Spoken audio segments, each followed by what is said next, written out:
Bismillahirrahmanirrahim. Assalamualaikum warahmatullahi wabarakatuh dan salam sejahtera kepada semua murid-murid kesayangan cikgu. Baik, hari ini bersama Cikgu Fadli, cikgu akan mengajar kepada murid tentang makanan berkhasiat.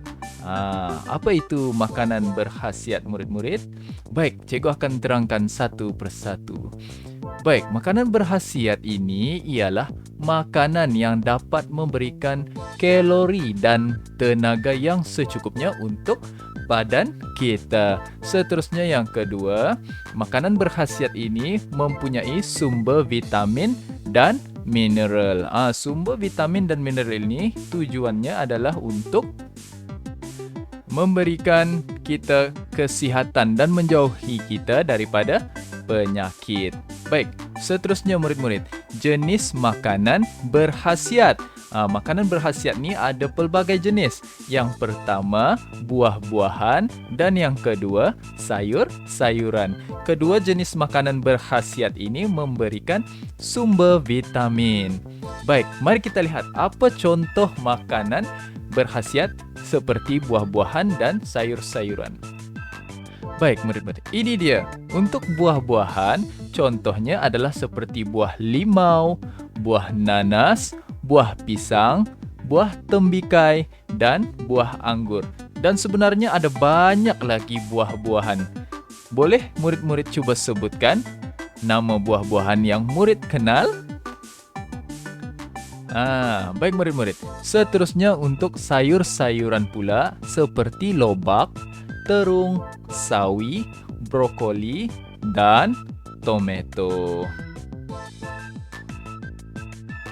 Makanan berkhasiat yang seterusnya adalah daripada jenis karbohidrat. Makanan jenis karbohidrat ini memberikan sumber tenaga yang secukupnya supaya kita boleh melakukan pekerjaan harian kita seperti berjalan, berlari, melompat, menari. Dari situlah datangnya sumber tenaga kita, iaitu dari karbohidrat. Contoh-contoh makanan karbohidrat adalah seperti ubi, nasi, roti, dan mi. Mi itu bukan bermaksud mi segera. Mi segera seperti Maggi tidak termasuk makanan yang berkhasiat. Seterusnya ialah makanan berkhasiat daripada jenis protein. Makanan jenis ini bertujuan untuk memberikan tumbesaran kepada badan Anda. Sedarkah murid-murid bahawa diri Anda semakin membesar? Untuk pengetahuan murid, pembesaran itu berlaku disebabkan murid mengambil makanan yang berkhasiat, yaitu berprotein. Murid boleh lihat pada gambar yang cikgu tunjukkan itu. Dalam gambar itu ada apa murid-murid? Ada daging, ikan. Lihat di sini. Ini adalah contoh makanan berprotein. Daging, ikan, susu, ayam, dan telur. Jom kita belajar yang seterusnya. Apakah kepentingan makanan berkhasiat ya murid-murid? Kepentingan makanan berkhasiat ini adalah untuk mengelakkan diri Anda daripada penyakit. Penyakit apa ya? Penyakit seperti kurang berat badan, penyakit seperti selesema. Kita boleh terhindar daripada segala penyakit. Seterusnya, kita boleh mendapat tumbesaran yang sempurna. Dan kita juga boleh cergas dan bertenaga. Macam yang cikgu cakap tadilah. Boleh berlari, melompat, menari. Apa lagi murid-murid?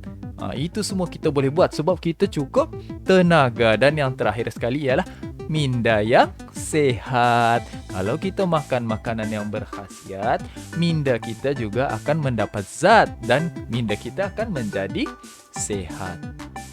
Baik murid-murid, setelah kita belajar makanan berkhasiat tadi, mari cikgu tunjukkan pula makanan yang tidak berkhasiat. Apa dia makanan tidak berkhasiat murid-murid?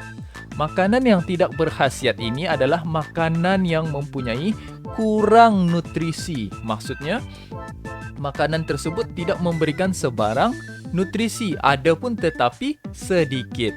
Seterusnya, boleh mendatangkan penyakit. Penyakit seperti apa murid-murid?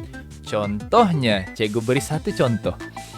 Kiranya murid banyak makan benda yang manis seperti aiskrim, gula-gula. Apa yang berlaku kepada gigi murid-murid?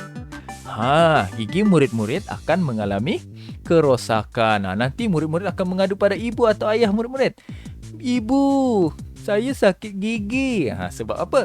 Sebab makan benda yang manis. Mari kita lihat contoh makanan yang tidak berkhasiat.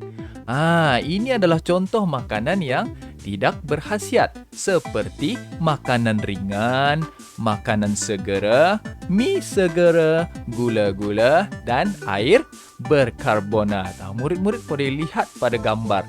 Itu adalah contoh makanan yang tidak berkhasiat. Cikgu nak tanya di sini, siapa yang selalu makan makanan yang tidak berkhasiat? Kalau murid-murid selalu makan makanan yang tidak berkhasiat, apa yang akan berlaku tadi?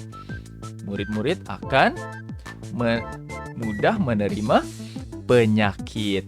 Jadi kalau boleh, cikgu minta murid-murid cuba elakkan makan makanan yang tidak berkhasiat. Baik murid-murid, yang terakhir daripada cikgu ialah pesanan cikgu kepada murid-murid, jauhi makanan tidak berkhasiat dan amalkan makanan yang berkhasiat. Sekian, itu sahaja daripada cikgu pada hari ini. Kita berjumpa lagi pada pelajaran yang seterusnya. Bye-bye.